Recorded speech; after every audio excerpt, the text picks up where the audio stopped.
안녕하세요. 예. 이제 이번 영상에서는 무슨 얘기를 좀 하면 좋을까라고 생각을 해보다가, 정답은 없지만, 나만의 스타일이 필요하다라는 좀 주제로 좀 말씀을 좀 드릴까 하는 거죠. 예. 뭐, 제가 이제, 제 소개 글에도 이렇게 남겼다시피, 저는 이제 이커머스에서 이제 일을 하고 있고요. 21년 전에 처음 이제 대형 할인점에서 사회생활을 처음 시작하고 15년, 16년 동안 그 오프라인 대형 할인점에서 계속 근무를 하고 어, 물류회사 그리고 제휴사를 거쳐서 이제 지금 현재 온라인 유통 쪽으로 이제 옮겨왔는데요. 온 지는 한 2년 반 정도 됐고요. 최근에 와서 이제 아무래도 이제 이커머스에 있다 보니 오프라인에서 유통을 했을 때보다는 만나는 파트너, 협력회사, 셀러라고 얘기를 하는데 협력업체가 되게 많아졌어요. 예. 아무래도 그 오프라인의 대형 마트에 있을 때는 오프라인의 대형 마트하고 거래하기 위해서 협력업체 그러니까 거래하려고 하는 거래 회사 입장에서 갖춰야 될 것들이 되게 많거든요. 물류 라인도 필요하고 상품을 포장도 해야 되고 재고를 적재해야 되는 물류 창고도 필요하고 뭐 여러 가지 이제 자금도 필요하고 뭐 여러 가지 부분들이 필요하다 보니까 오프라인 유통에서 판로를 개척하기랑 쉽지 않죠. 그리고 상대적으로 좀 배타적인 거래를 좀 많이 하게 되어 있습니다. 예를 들어서 홈플러스를 거래하는 업체가 뭐 롯데마트나 아니면 또 하나로마트나 이런데 중복해서 거래하기가 뭐 물론 상품에 따라 좀 다르긴 하지만은 조금은 어려운 편이죠. 근데 온라인은 그에 비해서 되게 다르죠. 저같이 한 명인 사람도 1인 셀러도 전 채널을 다 거래할 수 있고 뭐 더 많은 상품들을 이렇게 운영할 수도 있죠. 뭐 구매 대행이나 아니면은 뭐 각종 상품 등록 프로그램이나 여러 가지들을 통해 가지고 이제 뭐 그런 식으로 이렇게 접근을 하는데요. 아무래도 오프라인 유통보다는 온라인 유통이 속도도 빠르고 변화의 속도도 빠르고 고객에게 배송해 주는 시간이든 아니면 여러 가지 응대하는 부분들이 좀 더 빠르죠.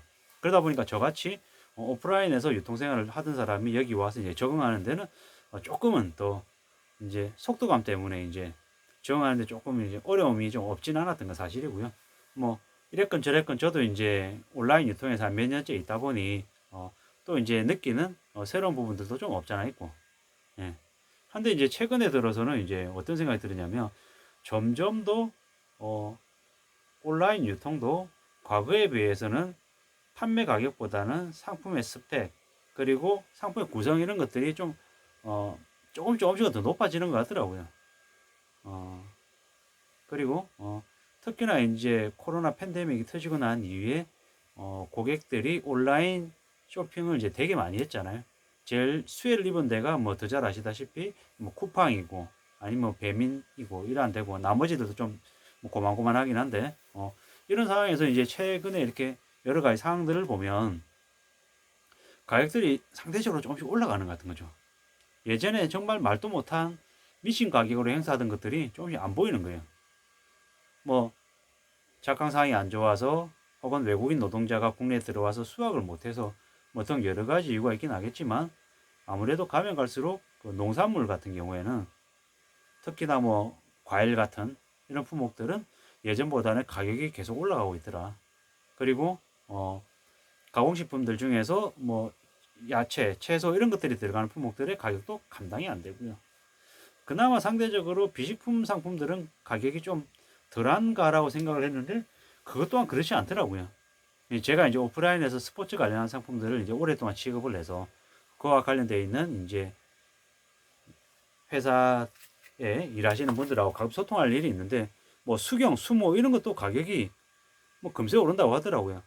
예를 들어서 뭐 천으로 되어 있는 수모 같은 경우에 뭐 생산하는 단가가 뭐 1년 전에 뭐 1,500원이었다고 하면 지금은 뭐 2,000원이고 2,500원이고 뭐 인건공비가 오르고 뭐 여러 가지 뭐 원재료 값이 이렇게 오르고 해서 가격 올라가는 속도가 엄청나다고 하더라고요.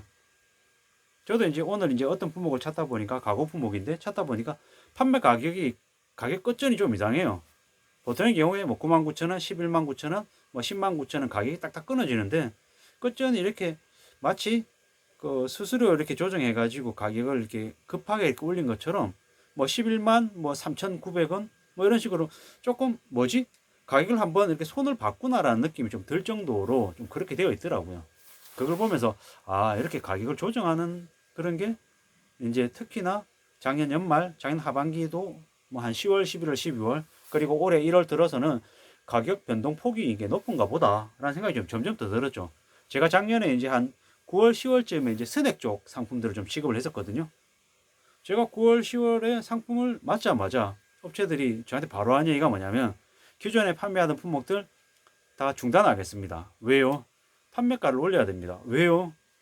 기존에 납품해주던 제조사에서 납품하는 단가를 5%에서 일갈 10%까지 다 인상하기로 했기 때문에 어쩔 수 없이 저희도 판매가를 그에 맞춰서 올려야 될 것 같습니다. 이렇게 얘기를 하는 거예요. 아, 변해가나 보다.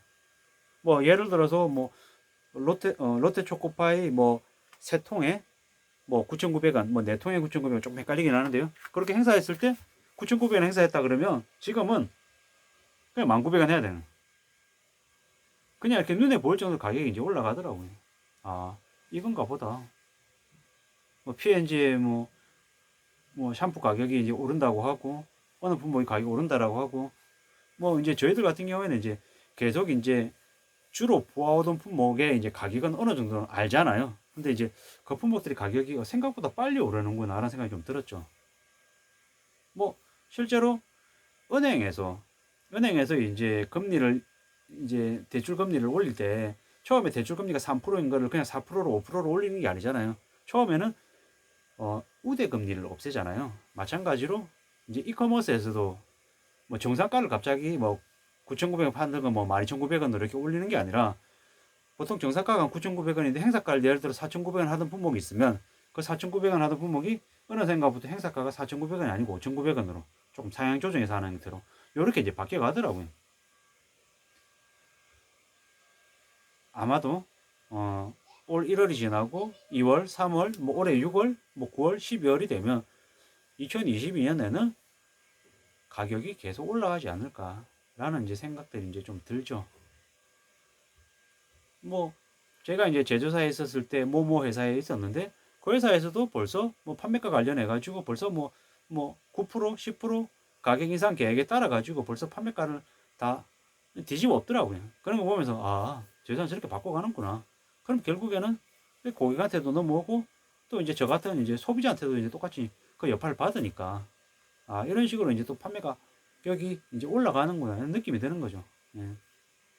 오늘은 이제 오전에 이제 도박공기 선생님 이제 유튜브 영상을 들으면서 뭐 한국은 그래도 전쟁 물자를 비축하고 있는 나라, 전시 국가이기 때문에 아무래도 비축 물자가 있어서 기존에는 그래도 물가가 좀 덜 올랐는데 아마 한두 달 지나고 나면 3월 이후부터는 그런 이제 효과들도 사라져서 사실상 이제 판매 가격이 되게 오를 거다, 물가가 대폭 오를 거다라고 이렇게 얘기를 하셨는데 뭐 실제로 저처럼 이제 현장에서 느끼는 사람들은 3월이 아니라 이미 지금부터 가격은 계속 올라가고 있는 것 같습니다. 그래서 이제 농담반 진담반 이런 생각이 드는 거죠. 아, 뭘 좀 챙겨놔야 되나? 화장기도 좀 사놓고, 자주 쓰는 세제도 좀 더 사놓고, 어, 라면도 조금 더 사놔야 되나? 아, 그래, 라면을 좀 덜 먹으니까 라면 안 사놔도 되겠다. 대신에 생필품처럼 계속 쓰는 것들, 화장지, 뭐 각티슈, 그리고 뭐 생리대, 어, 뭐 세탁 세제, 뭐 애들 쓰는 이제 물티슈, 뭐 이런 것들을 좀 더 사놔야겠다라는 생각을 좀 진지하게 하죠. 왜? 판가가 뭐 5%, 10% 오는 게 아니라 15%, 20%그 이상 이제 급등하니까. 뭐 저도 뭐 생활을 해야 되는 사람이다 보니까 물가가 그렇게 엄청나게 오르면은 영향을 받죠. 저희 집은 이제 뭐 사과나 아니면 귤이나 아니면 뭐 바나나나 아니면 과일들을 이렇게 자주 사 먹는 편이거든요. 뭐또 제가 이커머스에 계속 있다 보니까 행사하면 어떤 품목이 괜찮고 안 괜찮고 이런 걸 알기 때문에 자주 이렇게 사 먹는 편인데, 어, 그나마 제가 이제 이커머스 연정사다 보니까 상대적으로 슈퍼 가서 사는 과일보다는 온라인 쇼핑을 좀 더 이용을 많이 해요. 왜냐하면 물론 품질은 슈퍼나 아니면 바깥에 있는 대형 할인점이 품질이 훨씬 더 좋은데 가성비로 따지면 품질이 조금 떨어지더라도 가격이 상대적으로 저렴하기 때문에 이제 온라인 쇼핑을 좀 더 많이 이용하거든요. 특히나 뭐 소셜 커머스 이런 쪽에서는 뭐 예를 들어서 뭐 사과 뭐 사이즈 되게 조그만한 뭐 손 주먹만한 사과긴 하지만 이런 것들 뭐 10개 20개 이렇게 해 가지고 뭐 20개에서 뭐 9,900원 요렇게 살 수 있는데 슈퍼 같은 데 가면은 뭐 훨씬 더 사이즈는 크지만 뭐 거의 한 15,000원, 2만 원 줘야 그 정도 살 수 있어서 물론 스펙은 한 단계 위긴 하지만 뭐 그러다 보니까 뭐 저도 인제 뭐 소셜 커머스에 쇼 인제 과일 같은 거 행사하면 좀 더 많이 사는 편이거든요. 왜? 점점 더 인제 제 소득은 그대로인데 물가들은 너무 치솟다 보니까는 이제 점점 더 그렇게 바뀌어가는 거죠. 밀키트 같은 경우에도 예전에는 좀 재료가 되게 풍성했는데 최근에 보면 자꾸 인제 사이즈가 이제 줄어드는 거죠. 아 뭐 채소값이 올라서 야채값이 올라서 어쩔 수 없겠다. 고기값도 오르는데 고기 안에 있는 양도 200g 넣던 거 150g으로 줄여야 가능하지. 이런 생각도 들더라고요. 제가 또 뭐 축산 쪽도 그 상품을 취급했었는데 축산 쪽에 인제 거래하는 이제 업체 그쪽에 있는 대리는 저한테 뭐라고 얘기냐면 가격 오른 게 장난이 아니래요. 뭐 50% 60% 오른다고 그냥 꺽꺽 놀랄 정도로 얘기해요. 근데 아닌 게 아니라 그 업체가 진행하던 행사 품목들이 몇 가지가 있는데 제가 볼 때 안 보이는 거예요. 예전에 1.5kg에 뭐 9,900원 하던 품목이었다라고 하면 1kg에도 9,900원이 안 된다라고 얘기하고 막 그러니까요. 되게 좀 '아 많이 오르긴 올랐나 보다.' 뭐 그리고 예전에 뭐 수입산 뭐 소고기 뭐 150g 뭐 180g 이렇게 부위별로 이렇게 하는 게 있었거든요. 2,900원 행사했는데 지금은 4,900원으로 행사를 못 하겠다라고 얘기할 정도니까 '아 좀 오르긴 많이 올랐나 보다.'라는 생각을 이제 더더욱더 하게 되는 거죠. 그러다 보면 이제 점점 더 인제 삶의 수준을 이제 줄이는 거죠. 한우 먹던 사람들이 수입산 소고기로 줄이고 수입산 소고기 먹던 사람들이 어 돼지고기 먹는 거고 돼지고기 먹던 사람들이 안 되면 닭고기 먹는 식으로 이런 식으로 계속 이제 다운사이징이 되는 것 같습니다. 일본이 그렇다고 하더라고요. 저도 뭐 실제로 뭐 일본에 산 건 아니기 때문에 뭐 일본 관련한 이 유튜버 분들이 이제 찍는 영상 그런 얘기들을 듣다 보면 거기서 이제 느끼는 건데 아 일본 사람이라고 그래서 뷔페 가 가지고 뭐 음식을 미친 듯이 안 먹는 게 아니더라. 그리고 질서 정연한 게 아니라 걔들 그런 애들도 돈 앞에는 장사 없더라. 뭐 대형마트 같은 데 가서 할인 뭐 스티커 20% 30% 붙으면 집어가고 아니면 아예 그냥 쳐다보고 살려고 하지도 않더라. 이런 분위기를 얘기 들었을 때는 '아 그냥 그런가 보다.' 하고 말았는데 저도 작년 연말에 대형마트 갔을 때 그 조리제한 코너 이렇게 지나갔더니 스티커 안 붙으니까 사지도 않아요. 집지도 않죠. 근데 어느샌가 저도 그러고 있어요. 저도 8시 9시에 그걸 기다리고 있는 거예요. 사고 싶으면 뭐 얼마 딱지 붙으려나? 저거 15% 붙이려나? 20% 붙이려나? 얘는 30% 붙이나? 가격 계산 혼자서 다 해보고 그거 보고 이제 사가는 거예요. 그거 사가고 뭐 막걸리 아니면 뭐 맥주 딱 사가고 왜 나머지 것들은 안 사는 거예요. 이렇게 봤더니 사람들이 점점 더 대형마트에서 사는 품목들이 많이 정해져 있더라고요. 의류 안 보이고요. 의류는 안 보이고 가전 제품 안 보이고 뭐 그냥 그저 그냥 간단하게 먹을 수 있는 뭐 먹거리, 조리잔, 푸드, 주류, 아니면 과자 조금, 아니면 이렇게 뭐 생필, 뭐 샴푸, 아니면 뭐 그런 것들, 뭐 화장지 이런 것들, 점점 더 생필, 생활의 필수품인 품목들에 대한 소비가 어쩔 수 없이 해야 되니까 하지만 그 외 나머지 품목들에 대한 소비는 극도로 줄어들더라. 점점 더 다운사이징하고 삶의 규모를 줄여서 좀 더 얇아진 주머니 사정에 맞춰서 아마 살아가게 될 것 같다. 어쩌면 그게 좀 더 가속화될 것 같다라는 생각이 더더욱더 들었습니다. 예. 아무쪼록 어떻게든 자기의 형편 안에서 자기의 분수에 맞게 혹은 자기 분수보다 조금 못하게 해서 어떻게든 좀 현금을 좀 비축해서 좀 쟁여놓고 살아야 되지 않을까라는 생각이 드는 거죠. 뭐 일본에서는 뭐 개인용 금고가 되게 유행한다고 하잖아요.